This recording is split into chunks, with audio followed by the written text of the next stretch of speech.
Hello students, आज हम class 9 की साइंस की वर्कशीट नंबर 31 कर रहे हैं। ये 20 सितंबर के लिए आई है। इसमें हम उत्तक के बारे में पढ़ रहे हैं। यह हमारे पार्ट 6 से संबंधित है। हम सरल स्थायी उत्तक के बारे में इससे पहले वर्कशीट में पढ़ चुके हैं। आज हमें जटिल स्थायी उत्तक के बारे में पढ़ना है। जटिल स्थायी उत्तक दो प्रकार का होता है, जाइलम एवं फ्लोएम। चलिए बच्चों, शुरू करते हैं।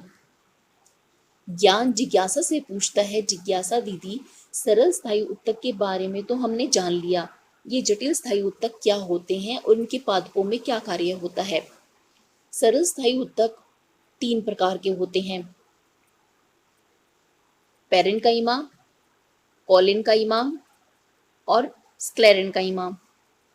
पैरेन्काइमा का काम होता है पौधे के अंदर भोजन का भंडारण करना। क्लोरेन्काइमा पौधे को लचीलापन प्रदान करता है और स्क्लेरेन्काइमा पौधे को मजबूती प्रदान करता है। सरल स्थायी उत्तक में एक ही प्रकार की कोशिकाएं मिलकर उत्तक बनाती हैं। जैसे पैरेन्काइमा कोशिकाएं सिर्फ पैरेन्काइमा उत्तक का निर्माण करेंगी। जब ये तीनों प्रकार की कोशिकाएं मिलकर एक जटिल कार्य करने लगे और एक नए प्रकार के उत्तक का निर्माण करें, तो इस प्रकार के उत्तक को हम जटिल स्थायी उत्तक कहते हैं। जिज्ञासा ज्ञान को समझाती है। ज्ञान, जैसा कि हम जानते हैं, जटिल स्थायी उत्तक एक से अधिक प्रकार की कोशिकाओं से मिलकर बने होते हैं। यह कोशिकाएं मिलकर एक इकाई की तरह एक विशिष्ट कार्य को पूरा करती हैं। जटिल स्थायी उत्तक दो प्रकार के होते हैं, जाइलम उत्तक और फ्लोएम उत्तक। यह दोनों उत्तक पादपों में खनिज, जल और भोजन का संवहन करते हैं, इसीलिए इन्हें संवहन उत्तक भी कहते हैं। पादपों में यह उत्तक सामान्य तौर पर साथ साथ स्थित होते हैं, जिसे संवहन बंडल कहते हैं। जटिल स्थायी उत्तक बड़े पौधों की विशेषता है। पौधे के अंदर दो प्रकार के पदार्थों का संवहन होता है, जल तथा खनिज व भोजन। जल तथा खनिज का संवहन जाइलम द्वारा किया जाता है और भोजन का संवहन फ्लोएम द्वारा किया जाता है।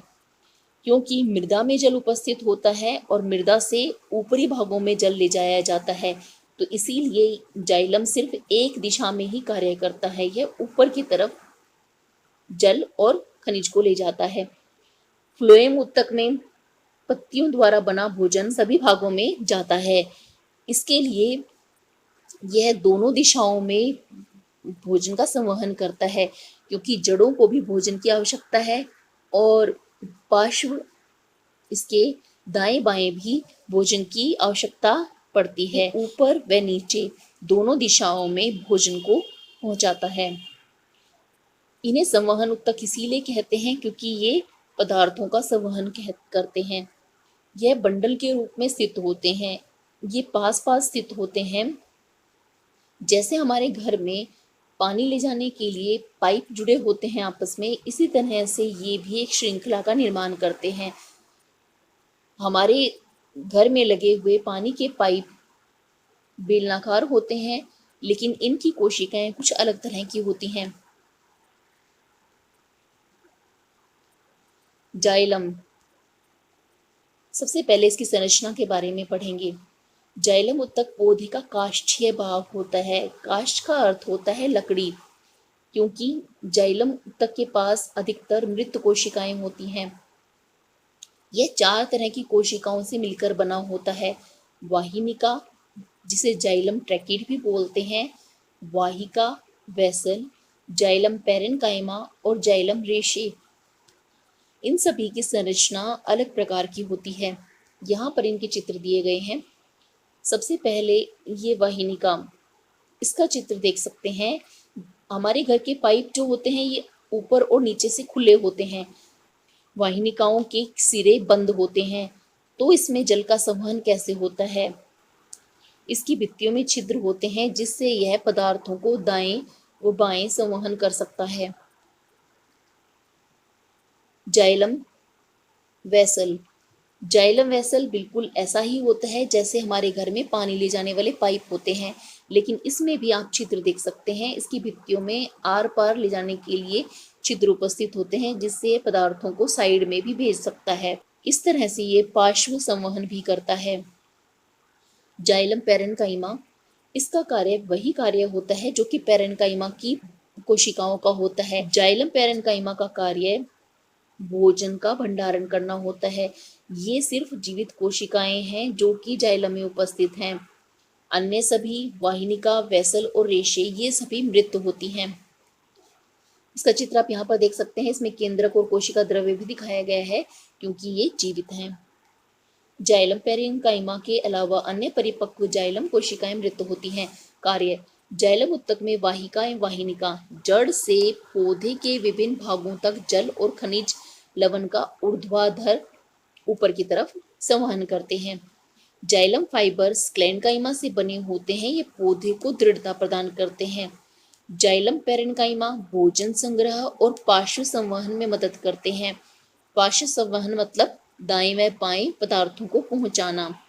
फ्लोएम संरचना: फ्लोएम ऊतक 4 प्रकार की कोशिकाओं से मिलकर बना होता है।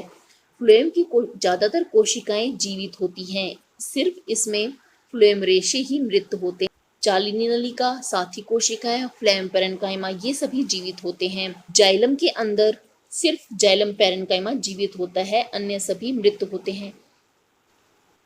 ये 4 प्रकार के अवयवीय संघटक से बना होता है: चालिनी नलिका, साथी कोशिकाएं, फ्लोएम पेरेन्काइमा और फ्लोएम रेशे। फ्लोएम रेशे दृढ़ता प्रदान करते हैं।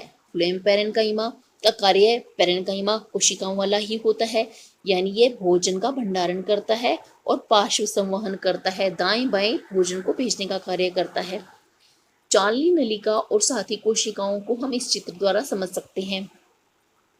यहाँ पर ये त्रिकोण रूप से जो दर्शाई गई हैं ये साथी कोशिकाएं हैं और इन साथी कोशिकाओं के पास में उपस्थित ये खाली जो जगह दिखाई दे रही है इन्हें हम चालिनी नलिका कहते हैं। चालिनी नलिका और साथी कोशिकाएं आसपास उपस्थित होती हैं।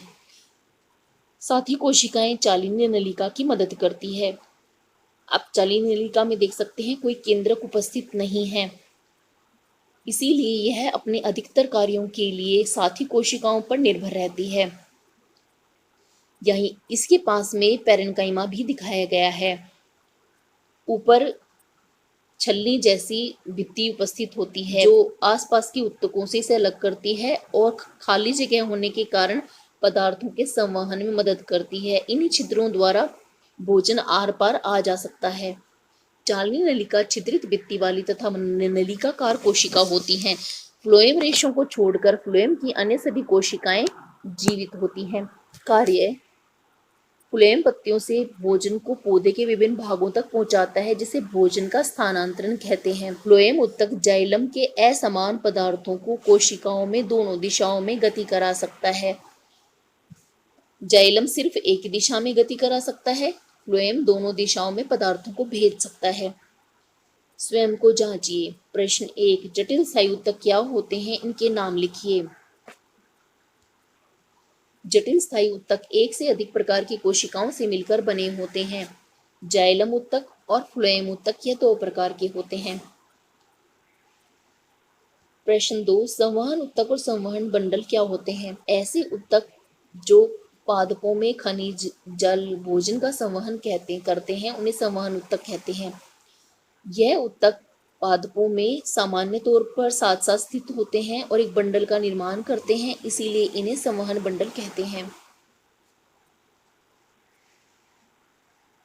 जाइलम और फ्लोएम ऊतक के 4 भागों के नाम और उनके कार्य लिखिए। जाइलम ऊतक जाइलम वाहिनिका, वेसल, पेरेन्काइमा और रेशे से बनता है।